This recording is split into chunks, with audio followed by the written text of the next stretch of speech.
I remember the days before everything shattered. It wasn't some dramatic build-up, no signs of betrayal that were obvious. I was just living my life, content, maybe a bit too content. My wife, Rachel, and I had been together for 8 years.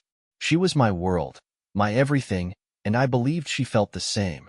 We built a life together, got married young, and there was nothing I ever questioned about our bond. We lived in a nice suburban neighborhood. It was peaceful. The neighbors knew us well. Rachel had a smile that could light up a room, and I had this feeling of pride, walking around with her by my side. I always thought we were the couple everyone envied, the perfect match. But then, something changed. I didn't see it coming, not in a million years. I didn't even think to look for it, because why would I? Rachel had always been the kind of woman who put family first. We had our fair share of struggles. Life isn't perfect, after all, but we always worked through things, side by side. One evening, I came home from work early. I didn't think much of it. It was a quiet day, and the streets were empty as I pulled into the driveway. I opened the door, expecting to hear the hum of the TV or maybe the scent of her cooking something new in the kitchen. But there was nothing. It was eerily quiet. Rachel wasn't home. Her car was gone, and the house felt empty. I wasn't worried at first. She'd been going out more recently, attending these women's groups she said were about self-growth and girl talk. She'd come back later, telling me all about her night with friends. It didn't strike me as odd, but when she came back that night, I noticed something. There was a tension in the air, something off about her. I didn't know exactly what it was, but I could feel it. Her usual bubbly energy was muted, like a shadow had fallen over her. She didn't smile when she walked in, and her eyes, those bright eyes that always lit up when she saw me, were dull, like she was somewhere else. "Hey, babe," I greeted her, trying to sound normal. "How was your night?" She dropped her purse on the counter and sighed. "It was fine." Fine. It wasn't just fine. I could tell there was something she was holding back, but I didn't press it. Maybe I should have. I don't know, but I didn't. Later that week, I found a slip of paper on the kitchen counter. It was from a doctor's office, her gynecologist. At first, I didn't think much of it, just a routine appointment. But then I saw the date, the same time I had planned a weekend getaway for the two of us. The appointment wasn't for a checkup. It was for something different. I knew it was just a fluke, right? I wanted to believe that. But there was this nagging voice in the back of my mind that kept saying something wasn't right. I decided to let it go, but the uneasy feeling lingered. A few days later, I came home early again, and this time, I wasn't alone. I was about to step inside when I heard voices, deep, familiar voices, coming from the living room. I froze. Something inside me told me not to go any further, but I did. The scene I walked into changed everything. Rachel was sitting on the couch, leaning into the chest of someone I knew all too well. It was my brother, Jason. I stood there, rooted to the spot, staring at them. The room felt colder than ever, the air thick with the weight of betrayal. They didn't see me at first. It was as if they were in their own world. Jason's hand was on her thigh. Rachel's face was so close to his, and I could see the way she was laughing, the kind of laugh she only gave me when we were alone. I couldn't move. My legs felt like they were made of lead. I had no idea how long I stood there, but it felt like forever. Finally, Jason turned, saw me, and quickly pulled his hand away. Rachel's face froze, her smile disappearing faster than a cloud on a windy day. She jumped up, as if startled by my presence. Her eyes locked with mine, and the silence between us was deafening. "David, she started, but the words were lost. I didn't wait for her to finish. I couldn't. I turned around and walked out. I didn't even know where I was going at first, but I just needed to leave. I needed to get away from them. The betrayal stung more than I ever thought it would, but I didn't know what to do. I didn't know how to confront her. I wasn't ready for this. That night, I couldn't sleep. All I could think about was the two of them, how they'd been so comfortable with each other. My brother, someone I trusted with everything, had crossed a line I didn't even know was possible. I wasn't angry yet, just numb. I didn't know what I felt. I only knew that my whole life had just been flipped upside down. The next few days were a blur.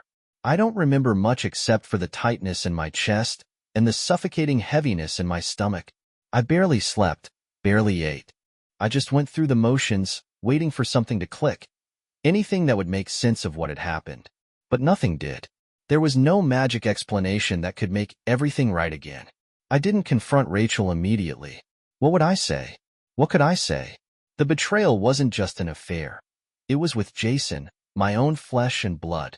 It was like a knife through the heart, except I couldn't even feel the pain at first. It was like I was numb. Maybe I was in shock. Or maybe I was too angry to even acknowledge the hurt yet. All I knew was that I couldn't look at her. I couldn't even be in the same house as her. But life kept moving. I couldn't shut it all down, no matter how much I wanted to. I had to go to work, make excuses to my friends, pretend like everything was okay. The house was silent. It was suffocating. Rachel didn't speak to me at first. She tried, of course. She came to me, her eyes full of remorse, asking me to talk to her. But I couldn't. I just couldn't bring myself to look at her, let alone have a conversation. My mind raced.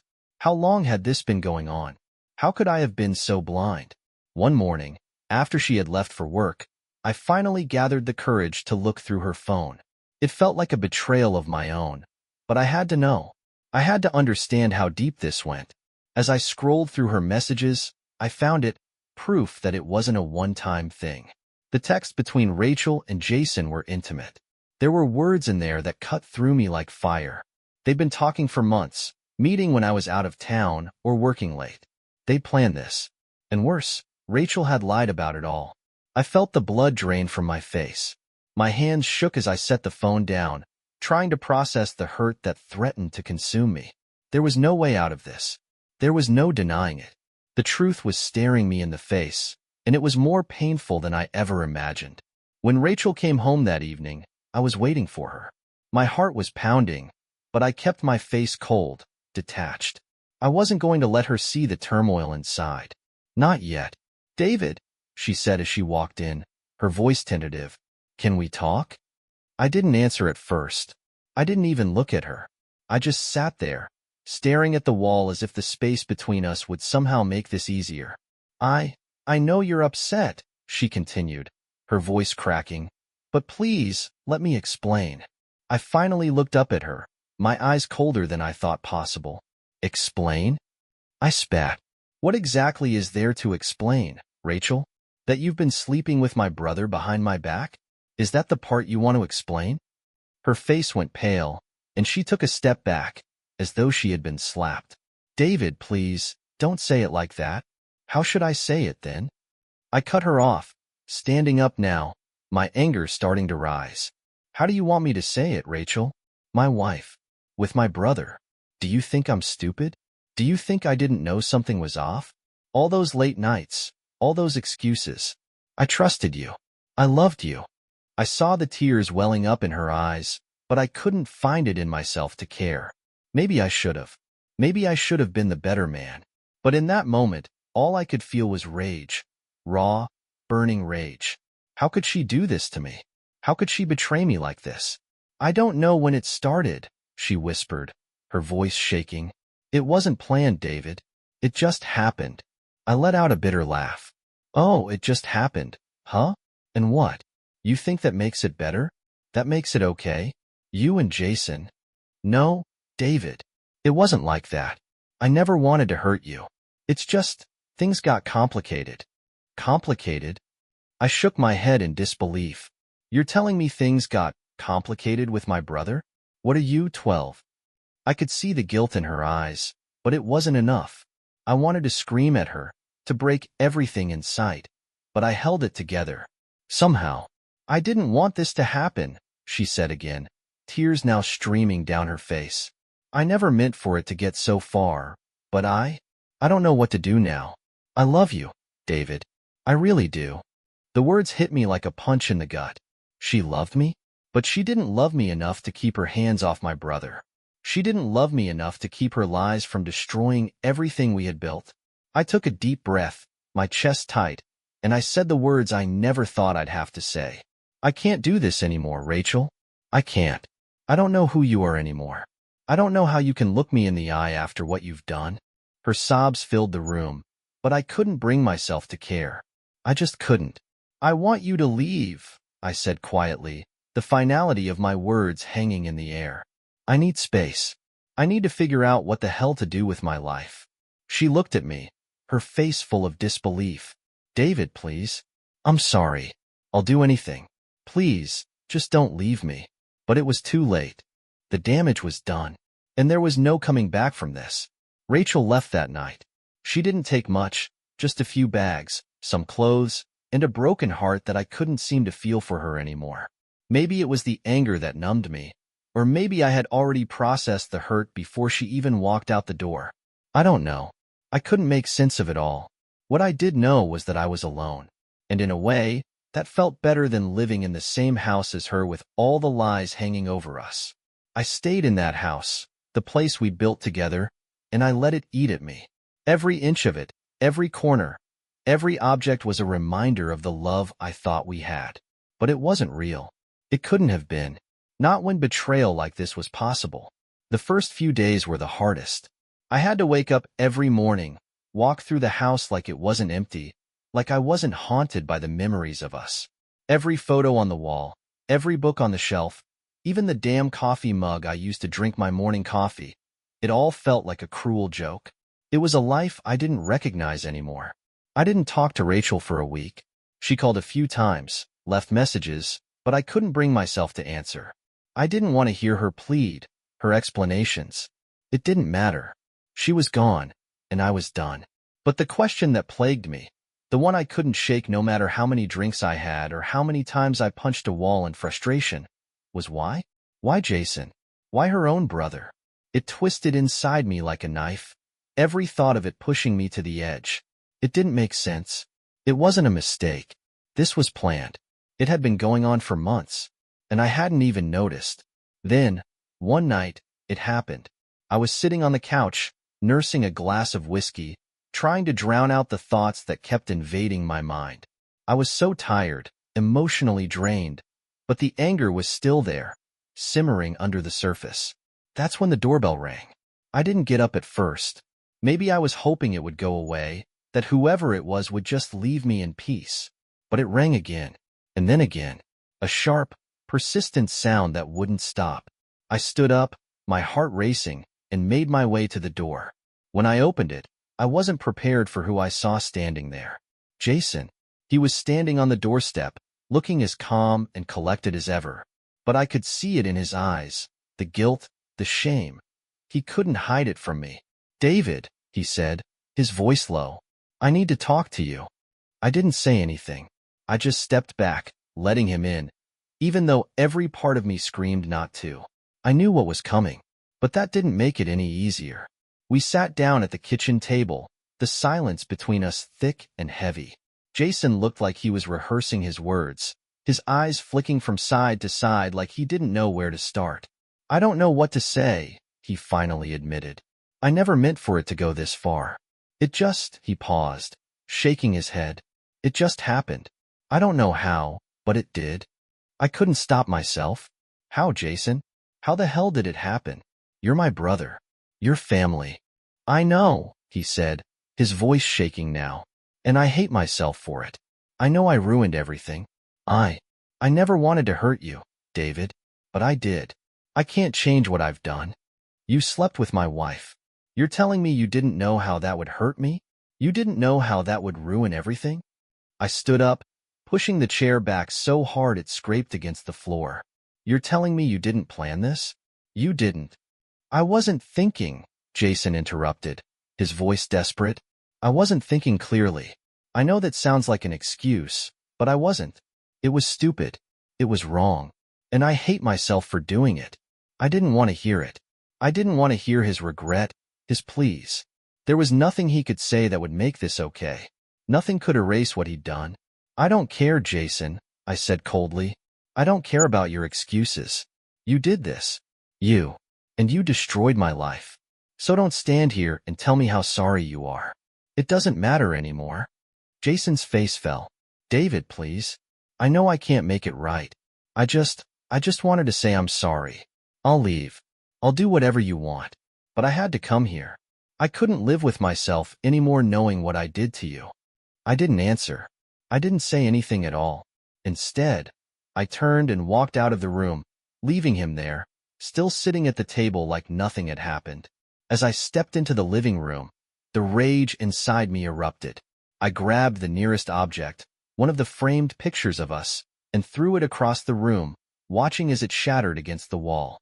I needed to destroy something. Anything. Jason's betrayal wasn't just personal. It felt like an attack on everything I had ever believed about family. He was supposed to be my brother, my closest ally. And yet, he had turned on me in the worst way possible. I wanted to lash out, to hurt him back the way he had hurt me. But I didn't. I couldn't. What would that solve? Hurting him wouldn't bring back the trust I'd lost. It wouldn't fix the hole Rachel had left in my chest. It was over.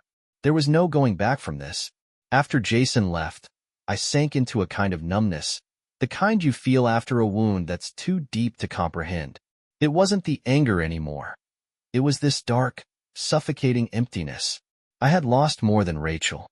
I had lost my brother, the person I thought I could rely on, the one who should have had my back.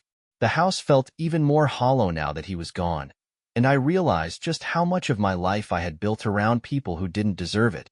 The betrayal wasn't just about Rachel. It was about the life I had trusted, the family I had trusted. All of it was a lie.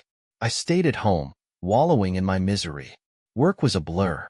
I went through the motions, faking it. I was the guy who smiled at everyone, who asked about their day, who pretended like everything was normal. But inside, I was unraveling. One evening, about a week after Jason's visit, I came across something that pushed me over the edge. I was cleaning out some old drawers in the office, trying to find something, anything, to distract myself. When I opened a drawer I had almost forgotten about, there it was, a small, blue notebook. Rachel's handwriting. I had never seen it before. Curiosity gnawed at me, but I almost didn't want to know what was inside. I had already been betrayed enough. But something in me, something dark, made me flip it open. Page after page, it was full of her thoughts, her frustrations, her reflections. But as I kept reading, my stomach twisted. There were entries about her and Jason, about the first time they kissed, about how she felt about him. I felt like I was going to suffocate. This wasn't just a few drunken mistakes. This was something deeper, something she had hidden from me. The words, the details, they stung like acid. I was drowning in them, every line a fresh wound. I didn't know what to do with the notebook. I didn't know how to process it, but I couldn't let it go. This wasn't just some brief affair. It was an affair of the heart. They had planned it, plotted it, and now they had ruined me. I stormed out of the house, the notebook in my hand. I needed to get away from the suffocating walls of that place. I drove, aimlessly at first, until I found myself parked outside Jason's house. I didn't know why I was there. I didn't know what I thought I would do. I sat in the car for what felt like an eternity, staring at his front door. I wanted to knock, to scream, to make him feel the same level of pain I was carrying. But I couldn't. I wasn't ready. I wasn't strong enough. Instead, I did nothing. I stayed in the car, the weight of the notebook heavy in my lap, until the sky grew darker and the streets quieted. When I finally went home, I threw the notebook in the trash. But it was too late. The damage had been done. I couldn't unsee it, couldn't erase it from my mind. It was as if a part of me had died that night. Whatever trust one had left was gone. Rachel called the next day, but I didn't pick up. I couldn't talk to her. There was nothing to say. I knew she was probably sitting by her phone, waiting for me to forgive her, to accept her excuses. But I couldn't. I couldn't pretend like everything was fine. She had broken me, and I wasn't sure I could come back from it. The anger came in waves, sometimes small bursts, other times violent surges. It was like I was carrying a storm inside me, one I couldn't control. It was all I could think about. How she had done this, how my brother had done this. I couldn't escape it. The betrayal ate away at me, piece by piece. I began to think about revenge. Not because I wanted to hurt them. Well, maybe part of me did. But because I needed control. I needed something to take back, some shred of dignity I could hold on to. I didn't know what that revenge would look like, but I was starting to feel it brewing inside me. The desire for it. The need for it. That night, I came to a decision. I was done being the victim. I wasn't going to let Rachel, or Jason, think they could just walk away unscathed. They had torn apart everything I had cared about, and now it was my turn to make them feel what I felt. But I knew it had to be calculated. I couldn't just lash out in anger. I had to play this right. I had to be cold. It was the only way I could survive it. I grabbed my phone and called someone I hadn't spoken to in years. Someone who owed me a favor. "Hey, it's David," I said when the line picked up. "I need your help with something." I didn't wait long for a response. The person on the other end of the line, John, was the kind of guy you called when you needed something shady. He was someone I had known years ago, someone who knew how to make things disappear, how to tie up loose ends, how to get revenge without anyone finding out. He wasn't a bad guy, not exactly. He just understood the darker side of life in ways I was just beginning to grasp. "What do you need, David?" he asked, his voice steady. He didn't need to know everything, just the basics. "I need some leverage," I said, my voice cold, even to myself. "I need to make sure Rachel and Jason feel the consequences of what they've done. I can't let them think they can just move on, pretend like this never happened. I want them to pay." John was silent for a moment. I could almost hear him weighing the options, considering the risks. Then, without hesitation, he said, "I'll help you. But this has to be done carefully. You know that." I didn't care about the details right now. I didn't care about how it would look, what might happen afterward. All I cared about was making them feel what I had felt for the past few weeks. The rage, the confusion, the heartbreak. It was consuming me, and I was done pretending I could control it. "Just get it done, John," I said, my voice flat. "I need them to hurt. Make sure they know what it's like to have everything they took for granted ripped away." John agreed, and we hung up. The tension in my chest didn't lessen. It didn't make me feel better. But for the first time in days, I felt like I was taking control. I was no longer a victim. I wasn't going to sit here, wallowing in pain, while they went on with their lives as if nothing had happened. The next few days were a blur of planning, of gathering information, of setting things in motion. I didn't tell anyone what I was doing. Not my friends. Not even my colleagues at work. This was something I was going to handle on my own. But the more I dug, the more I realized how much I had been blind to. I thought I knew everything about Rachel, her habits, her patterns, but she had been so careful, so calculating, that I barely recognized the woman I had married. The woman who was still pretending to be innocent, still pretending like nothing had changed. I kept getting texts from her, each one more desperate than the last. "I love you, David. I'm sorry. Please, just talk to me." I couldn't bring myself to respond. Every time I looked at her messages, I felt like I was drowning in the weight of my own anger. How could she still love me? How could she still think she had any right to ask for forgiveness? Jason stayed away, as if he knew the gravity of what he had done. But it didn't matter. What he had done wasn't just about him. It was about everything I had built with Rachel, everything I had trusted, and they had destroyed it without a second thought. I couldn't just forgive them. I couldn't forget. Not yet. And maybe never. Then, one night, I found myself back in the same bar where I had first met John all those years ago. I wasn't sure why I was there. Maybe it was the isolation that drew me in, or maybe I just needed to feel something. Anything that wasn't the weight of betrayal. I ordered a drink and sat at the bar, my eyes scanning the room without really seeing anyone. That's when I saw her. Rachel. She was sitting with a man, someone I didn't recognize. They were laughing, leaning in close. Her hand was on his arm, and the way she looked at him made my stomach churn. The same look she used to give me. For a moment, I thought I might lose it right then and there. I felt the anger bubbling up, rising like a storm I couldn't control. I gripped the glass so hard I thought it might shatter in my hand. But I didn't approach her. I didn't make a scene. I didn't do anything. Instead, I sat there, watching, until they got up to leave. When Rachel walked past me, she didn't look at me. She didn't even acknowledge my presence. She just walked out the door with her new guy, her new life, like I didn't even matter. And in that moment, something in me snapped. I had never seen her like this. I had never seen her move on so easily. The hurt in my chest turned into something else. Cold. Calculated.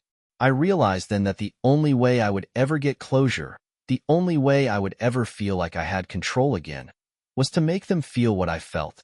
This wasn't about anger anymore. This wasn't about revenge for revenge's sake. This was about taking back my dignity, taking back my life. And I wasn't going to stop until they knew exactly what they had done. It was time to make the final move. I knew Rachel and Jason thought they had one. They were living their lives, going through their motions, assuming I was just some broken man. But I wasn't broken. Not anymore. They didn't know what I was planning, and they wouldn't know until it was too late. I didn't trust anyone anymore. Not really. Not even myself, if I'm being honest. So I kept everything quiet. I didn't share my plan with John. I didn't tell anyone what I was doing. It was my move, and I wasn't about to let anyone else in on it. Over the past few days, I'd been preparing. I started by creating a new identity, one that would give me access to everything Rachel and Jason had hidden from me. I wasn't just going to break them emotionally. I was going to dismantle everything they'd worked for. I researched everything. I knew about their joint accounts, the places they frequented, the friends they'd grown close to. Nothing was off-limits now. I found Jason's financial records, his private investments. I learned about Rachel's secret stash of money that she'd never mentioned to me, and I used it all. I made sure their darkest secrets weren't just exposed, they were weaponized. I hired people to dig deeper into their lives, unearthing connections, hidden relationships, and lies that even they hadn't known were being kept from each other. And it wasn't just about money. It was about showing them that no matter how far they went, no matter how many lies they told, I could outsmart them. I was still in control. I began making anonymous phone calls to Jason's business partners, dropping subtle hints about his dishonesty. I sent Rachel fake messages from someone who claimed to be a disgruntled former friend, revealing details about the affair she'd thought she could bury forever. At first, it was small, little things to stir the pot. But over the course of the next few days, things began to escalate. Jason's business deals started falling through, and Rachel's relationships with people she trusted became strained. I was watching it all, a detached observer to the destruction I had caused. But it didn't feel as satisfying as I thought it would. The more I watched them suffer, the more I realized I wasn't really doing this for them. I was doing it for me.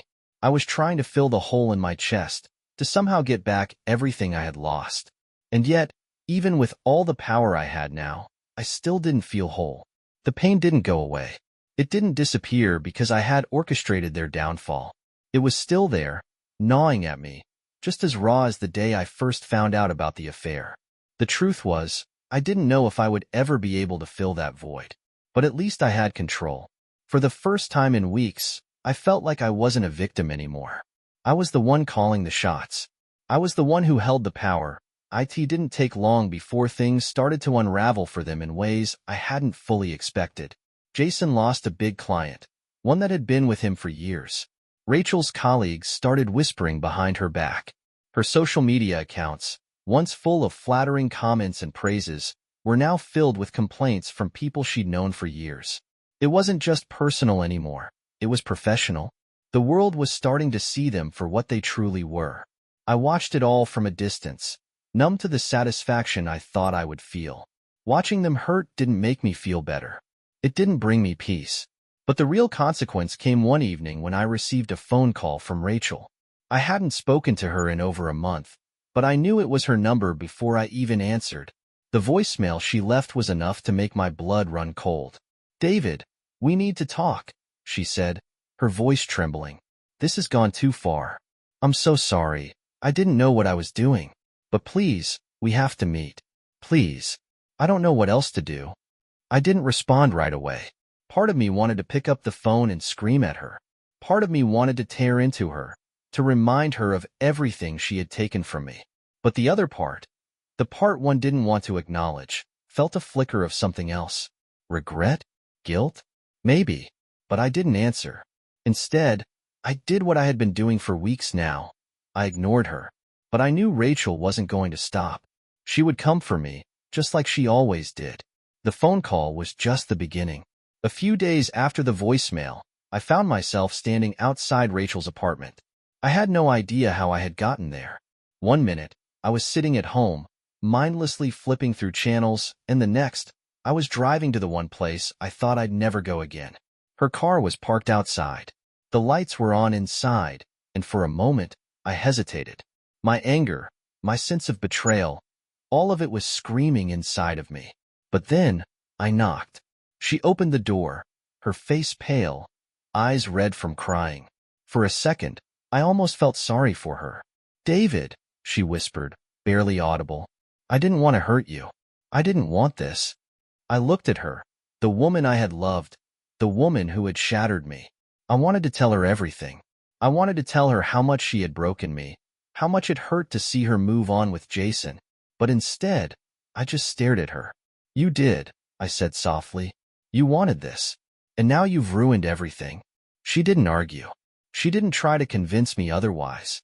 All she did was nod, tears streaming down her face. And in that moment, something shifted inside of me. I wasn't angry anymore. I wasn't furious. I was just empty. There was nothing left to fight for. No fight left in me.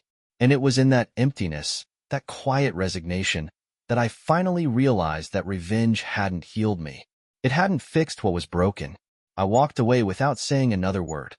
Over the next few weeks, everything seemed to go quiet. Jason had lost most of his clients. Rachel had become a social pariah. The consequences were swift and brutal, but even as I watched them crumble, I couldn't feel anything anymore. The weight I had been carrying for so long started to fade, but it didn't leave me with peace. It left me with nothing. I had won. I had gotten my revenge. But in the process, I had destroyed everything. My marriage, my family, my sense of self. And for what? For a moment of satisfaction? For a fleeting feeling of power? The truth was, revenge didn't make me feel better. It didn't fix what they had done to me. It didn't fill the hole that had been left behind. I had destroyed the life I had worked so hard to build, and now I was left with the aftermath. Alone. Months passed. Rachel and Jason both moved on. They found other people, other lives to destroy. But I didn't keep track of them anymore. I didn't care what happened to them. They were no longer my concern. As for me, I started over. Slowly. I rebuilt my life. I learned that while revenge might give you back a sense of control, it doesn't give you peace. It doesn't make you whole again. I eventually found peace in the things that really mattered, the quiet moments with friends, the support of people who cared about me, and slowly, over time, the understanding that I didn't need to destroy anyone to heal. And maybe, just maybe, I had learned the most important lesson of all. Letting go was the only way to truly move on.